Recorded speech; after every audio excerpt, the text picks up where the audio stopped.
Hello students, मैं हूं Anushka ma'am. Bihar paramedical के स्टूडेंट्स का जैसा कि फर्स्ट राउंड ऑफ काउंसलिंग का जो रिजल्ट्स है वो ऑलरेडी आ चुके हैं, कॉलेजेस अलॉट हो चुके हैं, डीवी भी हो चुका है। तो अब जो भी बच्चों का ढेर सारे डाउट्स आ रहे थे, जैसे कि फर्स्ट राउंड ऑफ काउंसलिंग में अगर कॉलेज अलॉट हुआ है और आप लोगों ने अगर अपग्रेड पे डाला है, आपको कॉलेज पसंद नहीं आया है या कोर्स पसंद नहीं आया है, बच्चों ने अपग्रेड पे डाला है, तो वो डाउट्स हैं कि अगर अपग्रेड पे डाला है तो कॉलेजेस फिर मिलेंगे सेकेंड राउंड में या नहीं, अपग्रेड होगा या नहीं, या फिर सेकेंड राउंड ऑफ काउंसलिंग का रिजल्ट्स कब आएंगे, डॉक्यूमेंट वेरिफिकेशन में कौन कौन सा डॉक्यूमेंट्स लग रहा होगा, फिर जो सेकेंड राउंड ऑफ काउंसलिंग में कितने रैंक तक एक्सपेक्टेडली जो है वो कितने रैंक तक कॉलेजेस अलॉट हो रहे होंगे। तो ये जितने भी सारे डाउट्स हैं इसको मैं आज के सेशन में कवर करने वाली हूँ। तो आप लोग क्या करिए कि चैनल को सब्सक्राइब कर लीजिए और वीडियो को लास्ट तक बिना स्किप करे देखिए, ठीक है, ताकि आपके सारे डाउट्स जो हैं वो क्लियर हो सकें। तो सबसे पहले बात करते हैं कि सेकेंड राउंड ऑफ काउंसलिंग का जो रिजल्ट है उसका आने का चांसेस कब तक है। तो आपका सेकेंड राउंड ऑफ काउंसलिंग का जो रिजल्ट है पैरामेडिकल का, वो आपका 15 अगस्त के बाद आपका आ जाएगा, ठीक है। अब बात करते हैं कि आपका फर्स्ट राउंड ऑफ काउंसलिंग में अगर आपको कॉलेज अलॉट हुआ था और आपने अपग्रेड पे डाल रखा है तो आपको सेकेंड राउंड ऑफ काउंसलिंग में भी कॉलेज ज़रूर से ज़रूर मिल रहा होगा, ठीक है। ये डाउट में बिल्कुल भी नहीं रहना है कि फर्स्ट राउंड ऑफ काउंसलिंग में अगर आपको कॉलेज अपग्रेड पे आपने डाला, आपको कॉलेज अलॉट हुआ, आपने अपग्रेड पे डाला, तो आपको सेकेंड राउंड में भी कॉलेजेस मिलेगा ही मिलेगा। बहुत सारे मैक्सिमम चांसेस हैं कि आपका जो कॉलेज है वो अपग्रेड भी हो जाए, जैसे कि आपने चॉइस फिलिंग के दौरान जो चॉइसेस फिल किए, नंबर 1 नंबर 2 पे आपने लगातार कॉलेजेस डाले, और अभी जो आपको फर्स्ट राउंड में कॉलेज अलॉट हुआ है वो मान के चलते हैं कि 6 नंबर का जो कॉलेज था आपके चॉइस फिलिंग में वो आपको अभी अलॉट हुआ है। तो इसके मैक्सिमम चांसेस हैं कि अगर आपने अपग्रेड पे डाला है तो सेकेंड राउंड ऑफ काउंसलिंग में अब आपको जो कॉलेज है वो 1 से 5 तक में आपने जो कॉलेज डाला था उसमें से कुछ मिल जाए अपग्रेड होकर के, ठीक है। और अगर आपको अपग्रेड होकर के दूसरा कॉलेज या दूसरा कोर्स नहीं मिलता है तो आपको जो ऑलरेडी मिल रखा था फर्स्ट राउंड ऑफ काउंसलिंग में वो आपको ज़रूर अलॉट हो जाएगा। उतने के लिए आपको बेफिक्र रहना चाहिए, ठीक है। अब बात करते हैं अगर आपको फर्स्ट राउंड ऑफ काउंसलिंग में एक अच्छी रैंक होने के बावजूद कॉलेज मिला ही नहीं, तो इसमें आपका बिल्कुल ही आपकी जो काउंसलिंग है उसमें कुछ ना कुछ गड़बड़ी हुई होगी। आपने चॉइस फिलिंग के दौरान बहुत ही कम नंबर ऑफ कॉलेजेस सेलेक्ट किए होंगे, जिसके वजह से आपको जो है वो फर्स्ट राउंड ऑफ काउंसलिंग में कॉलेज नहीं अलॉट हुआ। लेकिन अगर आपका रैंक बहुत अच्छा है तो आपको टेंशन नहीं लेना चाहिए, क्योंकि सेकेंड राउंड ऑफ काउंसलिंग में आपको कोई ना कोई कॉलेज ज़रूर अलॉट होगा, ठीक है। अब बात करते हैं सेकेंड राउंड ऑफ काउंसलिंग की। तो आपका ये भी डाउट था कि सेकेंड राउंड ऑफ काउंसलिंग में अगर आपका रैंक थोड़ा ज़्यादा है और आपको ये डाउट है कि आपको फर्स्ट राउंड में कॉलेज नहीं मिला, सेकेंड में मिलेगा या नहीं मिलेगा, तो उस पर भी बात कर लेते हैं। पहले बात करते हैं कि फर्स्ट राउंड ऑफ काउंसलिंग में कितने रैंक तक वालों को कोई ना कोई कॉलेज या कोर्स उनके चॉइस फिलिंग के अनुसार अलॉट हुआ ही हुआ है, ठीक है। तो ये आपको अभी चार्ट दिख रहा होगा आपके स्क्रीन पे। तो इसमें आपको कैटेगरी वाइज लिखा हुआ है कि किस कैटेगरी में कितने रैंक तक जो है वो आपको लास्ट कॉलेज अलॉट हुए हैं फर्स्ट राउंड ऑफ काउंसलिंग में, ठीक है। तो यूआर रैंक की बात करें तो यूआर रैंक 9100 तक जो कॉलेज और कोर्सेज हैं वो फर्स्ट राउंड ऑफ काउंसलिंग में ही अलॉट हो गए हैं, ठीक है।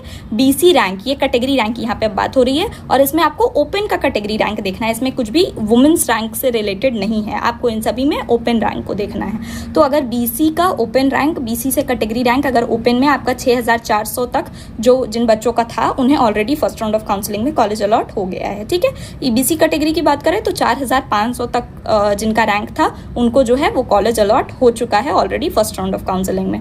एससी कैटेगरी की बात करें तो 2900 तक, एसटी कैटेगरी की बात करें तो 49 रैंक तक, और अगर ईडब्ल्यूएस कैटेगरी की बात करें तो 1865 रैंक तक लास्ट ये रैंक्स हैं जिसमें बच्चों को कॉलेजेस अलॉट हो गए हैं फर्स्ट राउंड ऑफ काउंसलिंग में, ठीक है।